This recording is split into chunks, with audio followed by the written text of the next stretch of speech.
The second strange thing about this quote is the comment that Fischer was caught napping.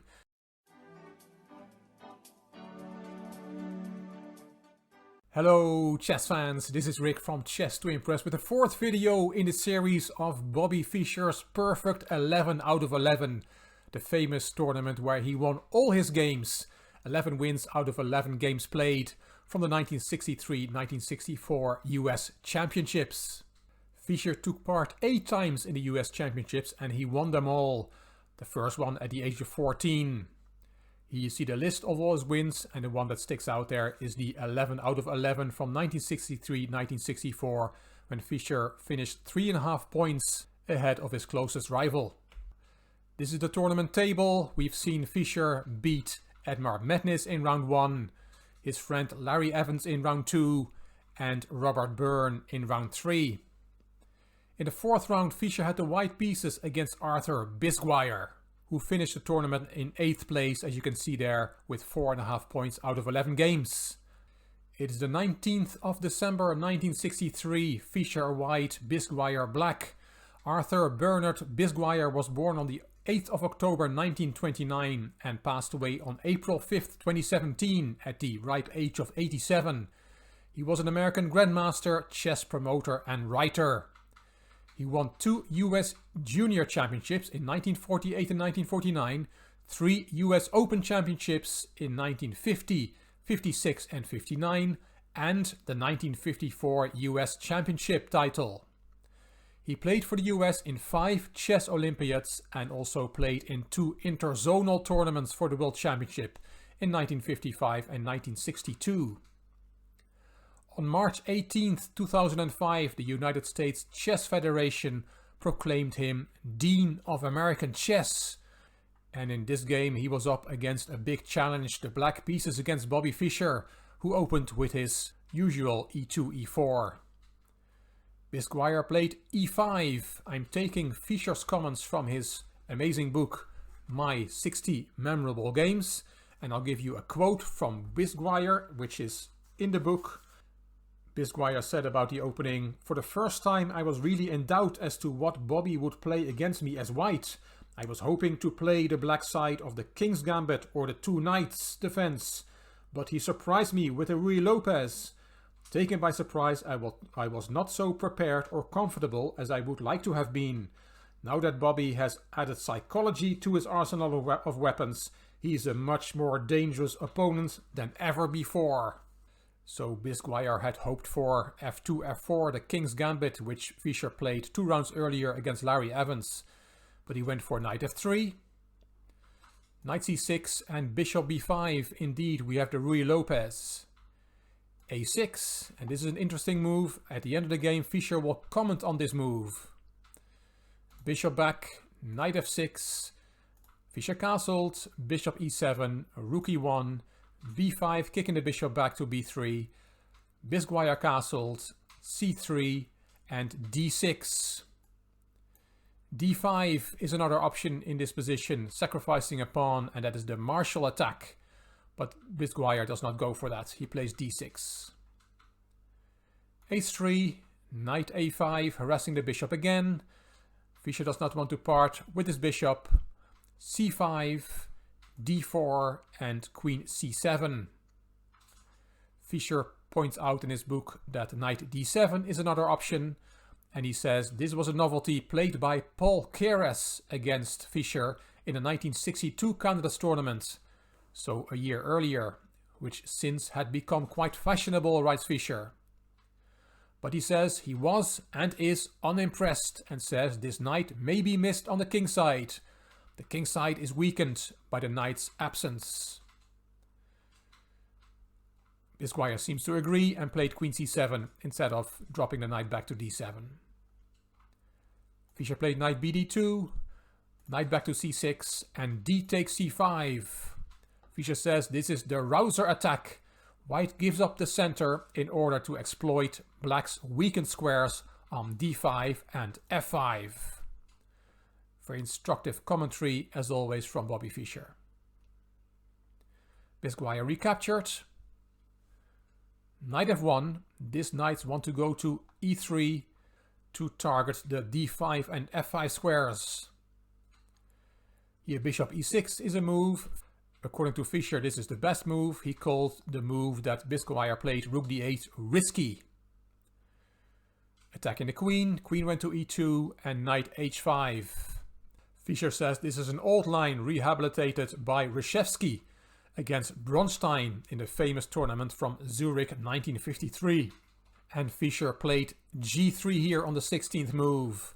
And he writes, this idea bankrupts Black's strategy.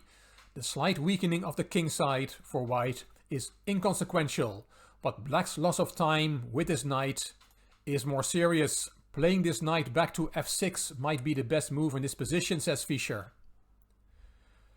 He also talks about playing a2, a4 instead of g2, g3 on the 16th move. And he says Bronstein also played g3 after including a4 and rook b8 first. Fischer explains that this is the strongest continuation and he simply forgot to interpolate the a2, a4 move before playing g3. That's quite amusing. So g3 was played by Fischer. He thinks knight f6 back to where it came from is the best move for Black here, but that's not an easy move to play. Bisquire played g6 instead. And here king h2 had been played before, and also king g2. And Fischer says these are time consuming, hence weaker than h3, h4, which was played by Fischer in this game. Fischer says, when I told Bronstein in 1960 that h4 was a tremendous improvement over his game with Reshevsky from 1953, he replied, of course, after 7 years one must find an improvement. So Fischer had already figured out this novelty 3 years earlier and could finally play it in the tournament. After h4, Bisquire developed the bishop, knight e3 is planned, and f6. Knight d5 from Fischer, and he writes, of course, chess is a matter of timing. Given another move or two, Black would be able not only to defend himself against this invasion, but even try for the initiative. So Fischer is just in time with that knight d5 move, as he explains. Black can win a pawn with bishop takes d5. Fischer says winning the pawn would allow White's bishop pair to enter the game with powerful effect. After e takes d5, rook takes d5, he can play c4, and then his bishops will become very active. Bisquire saw that and decided not to win the pawn. He played queen b7 instead. That queen was attacked there on c7 by the knight. Fischer took with check, wins the bishop pair that way, queen takes, and Fischer says, with the bishop pair I have half a point advantage. Fischer clearly liked the bishop pair. He played knight h2. Also this knight wants to go to the beautiful d5 square, this way, or possibly this way. That's the plan. Knight g7, knight g4, and c4. Queen f3 from Fischer, attacking the weakness on f6. And you can play rook f8 to protect that pawn, but then there is knight e3, and this knight is ready to pounce on the d5 square, especially after Black's rook has been deflected from the d file to save the f-pawn, says Fischer. Bisquire decided not to protect the pawn. He took the knight. And Fischer calls this winning the second minor piece exchange. Now Black will have to fight White's bishop pair with his pair of knights. Queen takes, knight e6, and here bishop e3 is the most accurate move, says Fischer, but he played h5 in the game. Bisquire replied with king h8. Fischer had expected g5 instead. He likes king h8. He says that's a very alert move. He says after g5 he would have played bishop e3, which is even more devastating than before. But king h8 was played, and now taking on g6 is not good according to Fischer because of rook g8. And Fischer claims that White is even in trouble here. A 2020 engine doesn't agree with this assessment. Fischer did not take on g6, he played king g2, preparing to bring the rook over and attack black's king.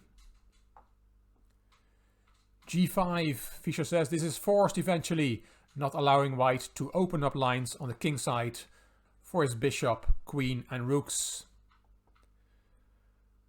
Bishop e3, knight f4 check. That move gets an exclamation mark from Fischer. It's a very nice move indeed.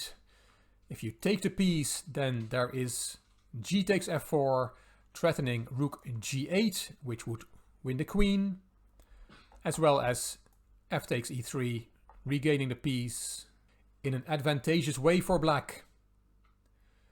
So after knight f4 check, Fischer decided not to take. He played king h2, get the king out of check. Exclamation mark he gave himself there. Knight d3, the knight is infiltrating in white's position, but Fischer decides to take it off, parting with his bishop pair because he is exchanging the advantage of the two bishops for another advantage. Fischer says rook takes d3 is the best move here. Exchanging a pair of rooks would make this more difficult for white, but also then white still maintains his grip, says Fischer. But Bisguier decided to take with the c-pawn, and Fischer says this advanced soldier must fall. Rook e d1 attacks that pawn, rook d7, rook d2, preparing to bring the other rook to d1, and knight a5, which Fischer calls a useless excursion, but there was no good defense. Strangely enough, black's difficulty stems from his third move. Remember that third move was a7, a6, and its consequent weakening of the b6 square, explains Fischer. If the pawn were still on a7, preventing a later bishop b6, he might well hold, but pawns don't move backwards. After knight a5, Fischer played simply b3, denying the knight the strong c4 square. Here Bisguier played queen d6. Fischer explains don't play rook c8 because of a nice tactic. White can then take the pawn, because if you take the rook, your rook is hanging on c8 with check, with a white advantage. So queen d6 was played by Bisguier, rook a d1, and here rook a d8 does not work because of rook takes, queen takes, rook takes, rook takes, and then bishop b6, and that's why Bisguier would have liked to have that pawn on a7. But now it is a fork and white wins. So after rook a d1, Bisguier could not play rook a d8, he played rook e8 instead, and Fischer took on d3. Queen takes, as Fischer writes, black is braced to give up his queen for two rooks and keep control of the crucial d-file. Then black has drawing chances, but Fischer took on d7 with the queen, calling it a devastating X-ray, and here Bisguier resigned. Let's have a look, is it really that bad for black? Well, it is. After queen takes, which is forced, rook takes, white is a pawn up in this endgame, but he also crucially has control over the d-file. Rook e6 for example, and then king h3 given by Fischer, followed by king g4 and king f5. White wins easily. The black king cannot take part in the battle because it's cut off on the 7th rank. So this is the final position, queen takes d7 on move 35, after which Bisguier resigned. Let me give you one last quote from my 60 memorable games from Larry Evans. Bisguier is the one grandmaster who consistently obtains decent positions against Fischer, only to throw them away for no apparent reason. Out of something like a dozen encounters, he has squeezed but a single draw. Here is the only game in which Bisguier is outplayed from the start. Still, he does catch Fischer napping and nearly escapes. Well, I must say, when preparing for this game, I found that Bisguier actually had beaten Fischer on one occasion in the Rosenwald Memorial, played in New York in 1956, the same tournament where 13-year-old Bobby Fischer played the game of the century against Donald Byrne. The second strange thing about this quote is the comment that Fischer was caught napping and that Bisguier almost escaped in this game. from the analysis of the game which follows the introduction, this napping moment, if it existed, is not mentioned. So a bit of inconsistency in this wonderful game, my 60 memorable games, between the introduction and the notes to the game. But nevertheless, another wonderful victory from Bobby Fischer, who now had 4 wins out of 4 games. In round 5, Fischer would have the black pieces against Samuel Reshevsky, and that will be the topic of the next video in the series. I will put a link to the earlier videos in this series up here and also at the end of this video. I hope you enjoyed this video. If you did, please give it a thumbs up, please subscribe to the Chess to Impress channel, and please leave a comment. I will read them all and I will reply to them all. If you like the video, it would be great if you could share it on social media by clicking the share button on YouTube. You can find me on Instagram, on Twitter and on Facebook. This is Rick for Chess to Impress. Thank you for watching.